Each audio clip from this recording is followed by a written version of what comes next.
মাশাআল্লাহ, ভেড়া তো মোটা তাজা আছে। কত টাকা চাচ্ছ এটা? মিয়া সাহেব, কুরবানি তো করবেন, টাকার চিন্তা করছেন কেন? ভেড়া তো পছন্দ হয়েছে না, দেখেন কত মোটা তাজা ভেড়া। তা কি ফ্রিতে দিবে নাকি? এটার দাম বলো।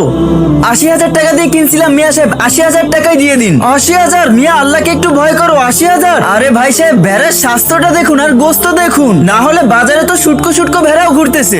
আমার জিনিসকে খারাপ বলবি না। আমি তো জিনিসকে খারাপ বলছি না, আমি তো আমার জিনিসের তারিফ করতেছি। বন্ধুরা, তোমরা কারা ইসলামিক ভিডিও দেখতে ভালোবাসো, শুধুমাত্র এই ভিডিওতে তারাই একটি লাইক এবং চ্যানেলটি সাবস্ক্রাইব করে যাবে। পুরা বছর বাদাম খাইয়ে বড় করেছি ওকে আমি।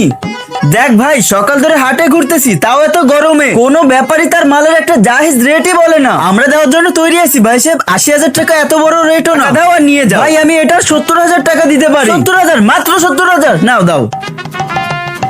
বস, আপনি তো মরা ভেড়া ৭০,০০০ টাকা বিক্রি করে দিলেন।